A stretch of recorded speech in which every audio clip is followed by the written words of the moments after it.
Hey guys, what's up? Welcome back to the official video webcast of GeekRest.com. I'm Adam, and here is no one because Aaron, who from a comic shop, who was generally joining me on these little video adventures, he's actually at a Phoenix Comic Con. Go figure. So, Aaron, how you doing?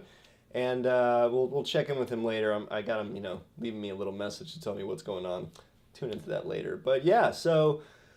That's the first big change. So I'm not at the shop, and I'm sick as a dog. So my voice is a little shot. It sounds a little sexy though. So I'm gonna roll with it and entice you.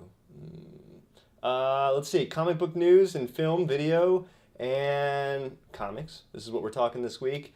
A lot of things went on this week. Not so much in comic books, but let's just say The Dark Knight Rises. They're blowing up. Warner Brothers have released so many posters this week, international banners and posters, and the website's been kicking up. They actually had a QR code printed on one of the lower corners of a poster they released last week, and sure enough, it led someone to a secret poster on the site. So they're trying to, it's kind of weak as far as viral marketing goes, but they're stepping up their game, and there have been posters for Catwoman and Bane and of course Batman. There were the character posters that were released, and there were also these fantastic banners that came out. So they're looking good. They're looking good. What do you want me to say? And the first TV spot, the first official TV spot, they released one a couple weeks ago, but it was like an NBA playoff tie-in. It's not selling me the movie, although I did want to play basketball for a good 3 minutes.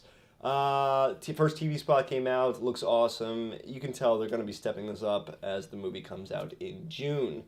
Other movie news, well, TV news, but let's stay with the comic books. The Walking Dead. We got our first still image of Michonne as she'll appear in season 3 of The Walking Dead. Now, of course, Michonne is being cast. She is being played by Danai Gurira. I believe that's how you say it. Danai Gurira. I think I'm good. She is a playwright, up-and-comer actress who we saw a glimpse of in the season 2 finale of The Walking Dead on AMC, and fans went nuts. Fans went apeshit. This is one of the most powerful characters in The Walking Dead, and one of the most powerful female characters in comic books in general from the past decade, I'd say. Fan favorite. Everyone loves this character. She got balls. She got chutzpah. And she's got some of the best action scenes in the entire comic book series. So clearly, people are going to be looking forward to seeing her in season 3. And as to when that's going to come out, AMC hasn't released an official date yet, but season 1 came out in October, season 2 came out in October. I'm going to go out on a limb that season 3, like all zombie fare, might be pushed for October, Halloween, thereabouts. So that's pretty exciting. I'm such a big fan of this character. Can't wait to see it. Let's see, what other movie news can I throw out there? Iron Man 3. Iron Man 3. This is going to be directed by Shane Black. They made some cast announcements. I know last week we talked about how James Badge Dale might be playing a character, might be playing Cold Blood. But let's see, this was Ashley Hamilton.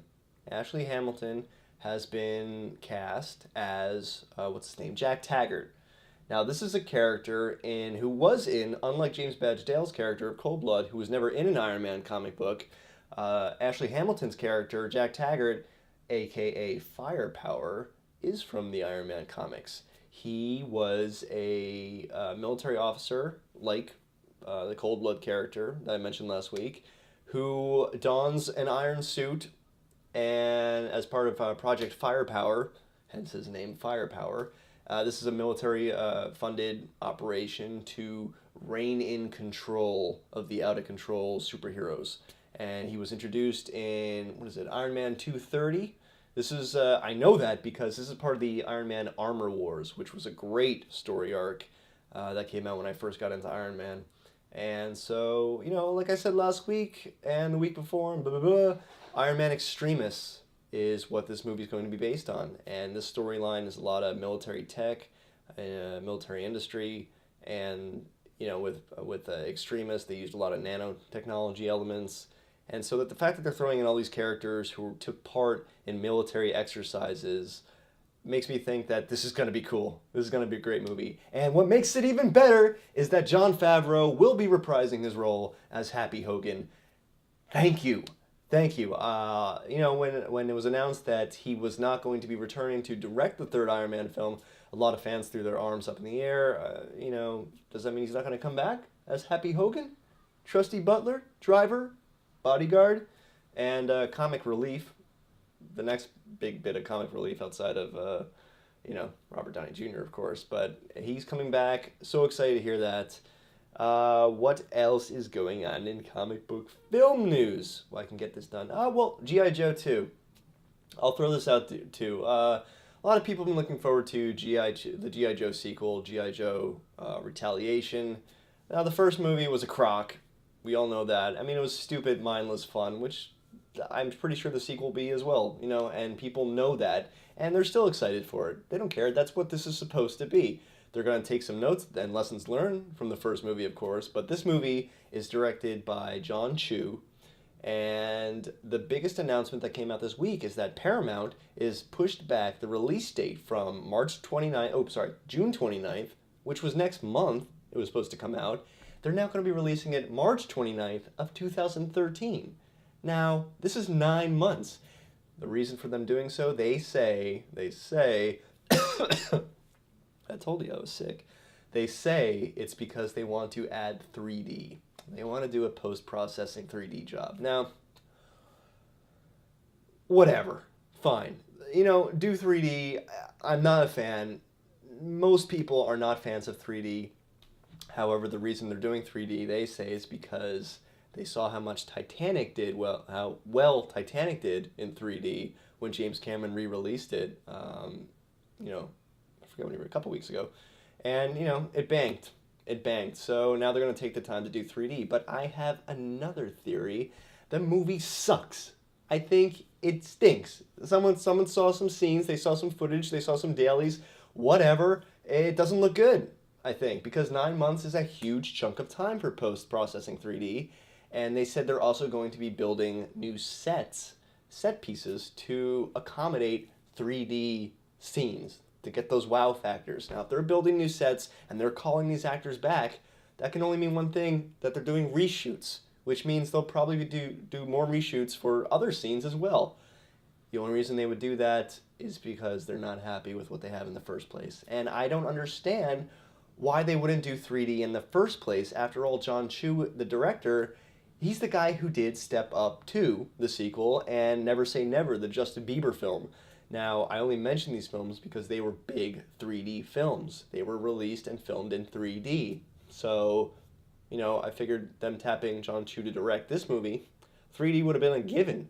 But they're going back. They're going to, do 3D and reshoots, whatnot. So, if you're still excited for that movie, you got 9 months to fester in that excitement. For those of us who weren't anxious to see it in the first place, I'm fine. I'm just fine. But I don't mean to be a dick. I'm sure it'll be fun. Let's see, what else? In comic book news, of course, the gay wedding of Northstar and his boyfriend, Kyle. This is going to be published next month in Astonishing X-Men number 51, written by Marjorie Liu. Aaron's going to take credit saying that he predicted the gay wedding a couple months ago on our previous episode of the 7th Day. Aaron, I'll give it to you. Whatever, it's cool. He's going to brag about it now for the rest of the year, at least. I miss you, Aaron. I miss you. So, yeah, that's the big thing. Gay marriage. Of course, controversy abound. Whatever. The Million Moms group or whatever who are complaining. F*** you. Enough said. Exciting story, though, by Marjorie Liu. And this is going to be, like I said, Northstar and Kyle. On the flip side of that coin, DC Comics is also hinting that they're going to be outing one of their classic characters who will be announcing that he is gay.